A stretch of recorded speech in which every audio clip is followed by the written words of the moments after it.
Hey everyone, BK Adams here again. So in this video I want to briefly go over combat status icons, which are these things. So I've added these. Foundry doesn't come with this, I don't believe, but there's a way to modify it. And so I've done that for Mighty Protectors. And here again is Alley Cat with those same anti-crime agents. And I've put them in the combat tracker. I'm going to roll their initiative. So here's Alley Cat. And then I'll roll all the NPCs. And then I will begin combat. The combat tracker pops out. Alley Cat goes first. So she's going to move up. And she's going to attack the one that's below her with her claws. So if you look in the bottom left over here, I've got a macro with her claw attack. And if we look at her character sheet, you'll see it's right here, claw. So all you have to do is drag it down like that. You see how claws popped up in number 2. So it's as simple as that. When you want a macro for an attack, that's what you do. And you can modify the macro, you can modify the image. So anyway, so I'm going to claw this guy, and I'm going to take, I'm going to do 2 actions. So these guys might be a little tough. So 2 actions is a -3 on both of them. So I click the claw attack, under modifier, put a -3. And what the hell, I'll push it as well. So all this stuff is automatically, the power is deducted automatically, and the damage is added automatically. Now when it comes to actually applying that to the target, you have to do that manually. So she hits with her first attack. She needed a 16 or less. She rolled a 7. With the her base damage is die 8 plus 7. She pushed it. And then let's see, if you click on the 13, so she rolled a die 8. On her die 8, she rolled a 4. 4 plus 7 is 11, and then plus 2 for the push is 13. So she does 13 sharp kinetic damage. It says possible knockback, but that's wrong. So that's just because I have her... I have her claws as doing knockback, which they don't do, so I just fixed it. So let's see. So this guy takes 13 damage. He does have armor, 2 kinetic armor, so 13 minus 2 is 11. He has 48 power, so he can roll with 1/10 of that, so he can roll with 4.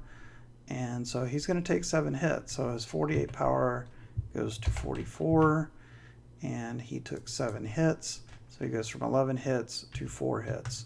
So that is more than half his hit points. So he is knocked out. So I will right click his icon, go to assign status effects, and I'm going to select knocked out. He's going to fall prone. He's not bleeding yet. Bleeding would only be applied when the target is at 0 hit points. If they're not at 0 hit points, they're not bleeding. But he is knocked out and he falls down prone. So that's her first action. She'll take her second action and do the same thing to the one to her north. So, okay. So for some reason my macro didn't work, so I'll just drag this one down and use this one. Let me remove that. So here's the attack. She'll push this one as well. She has to have a -3 because it's her second action. That's also going to hit, and she does 1 less damage to this agent. So she did 12. The agent has 2 armor. That becomes 10 points of damage. The agent can roll with 4 of that. He goes to 44 power and takes 6 hits. 6 hits is over half his current hit points, which is at 11. So he goes from 11 to 5 hit points, and he is also knocked out. So I right click on his token and I click on the assign status effects and I pick knocked out and prone. So that is her action on round 1. She has super speed. That was her first turn. And then we advance it, and then we go to the second turn, and she, I guess, she'll run around. She'll step over this one and come here, and again, 2 attacks. Starting with the one to her left first, and she'll do that. So let's see. Click on claws. She takes a -3. She's going to push her power because she wants to knock him out. And a 13 is going to hit, and she does 13 damage. I already know that's enough to knock him out. So he takes 13 -2, 11 hits. He rolls with 4. His power goes to 44, and he takes 7 hits, dropping him to 4 hits. So again, Alley Cat is extremely good at hand-to-hand combat.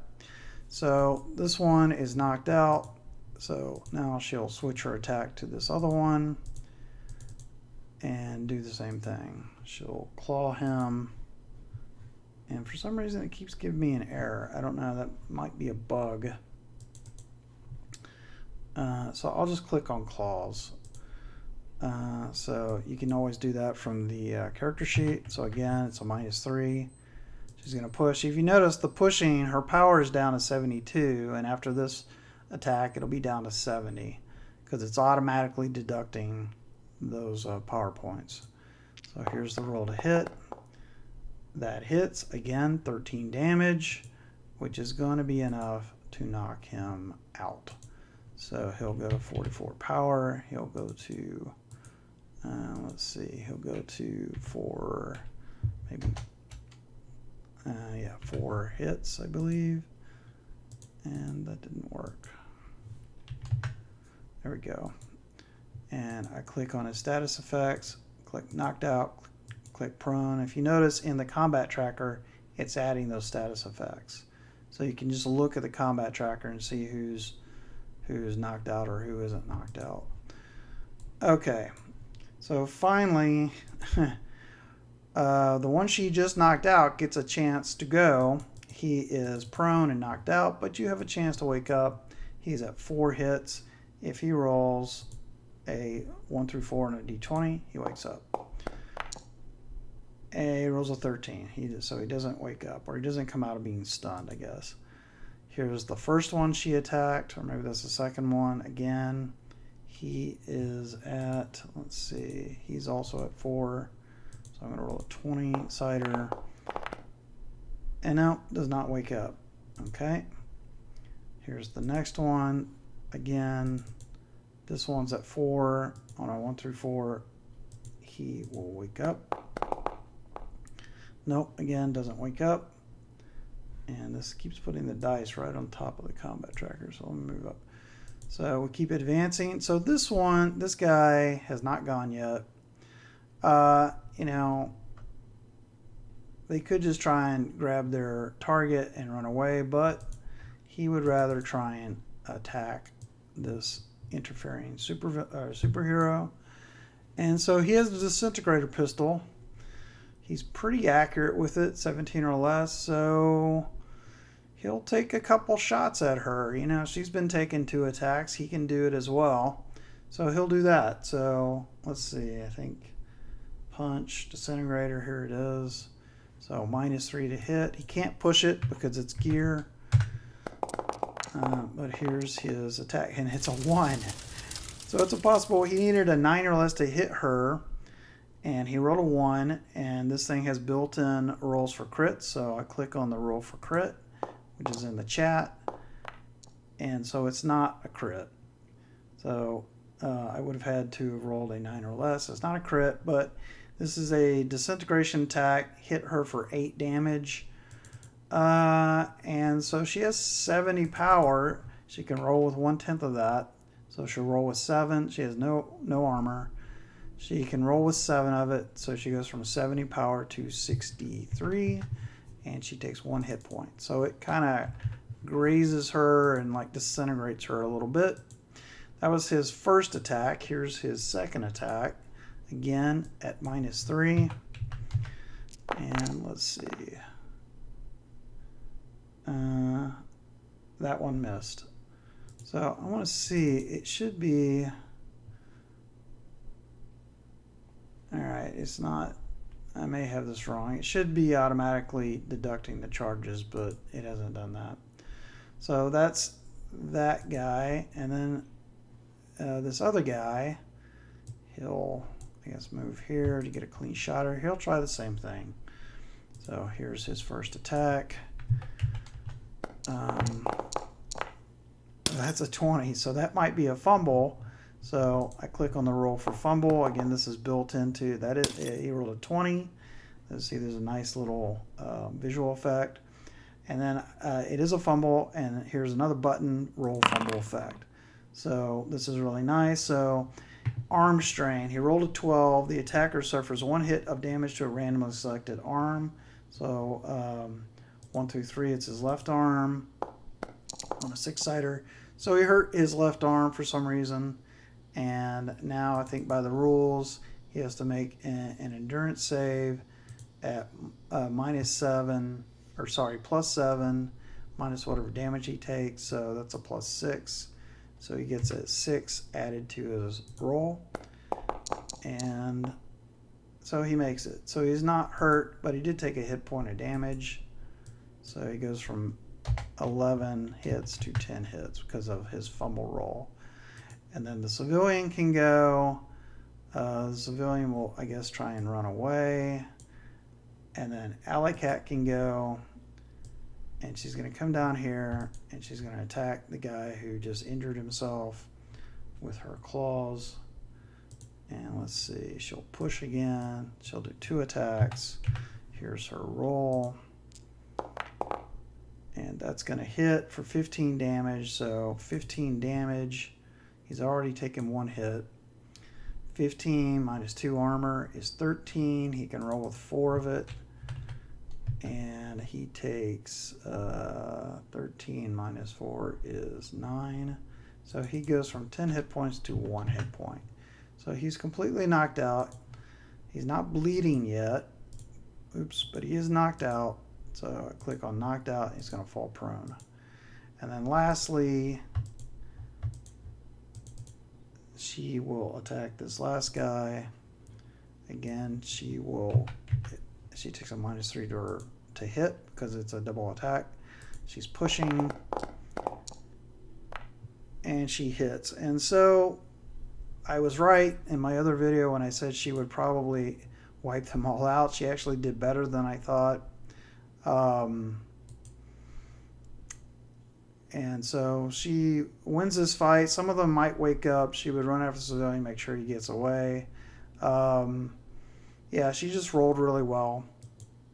And that's the power of a combat character. If you're I mean, it's superheroes, so a lot of the heroes are going to be good at combat. And she's particularly good against these agent level characters. She would not be particularly good against like a brick character or someone that had high armor or or had invulnerability to kinetic attacks. So anyway, I wanted to show you that, and let's just say she did more damage to this guy here, and so he would also be bleeding. And so there you go. It's just showing you the status effects, which are pretty cool. And let's see, is there anything else I can show you? The various status effects are covered here. So there's bleeding, blinded, heavy cover, like if these agents had tried to get behind a tree or a bench or something. Light cover, if you're running a damage aura. Dead almost never happens, but it's there just in case. Defensive fighting, if you're motion controlled or mind controlled, there's a status effect for that.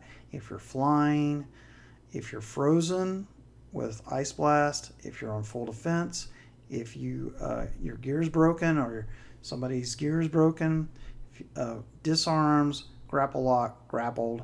If you're holding your action, if you're invisible, knocked out, non-corporeal, paralyzed, poisoned, prone, stealth, and swimming. So that's most of the things that come up in Mighty Protectors. There might be a few that are missing, but that's most of them. So I'm going to go ahead and stop the video. I hope you guys enjoyed it, and I'll catch you next time.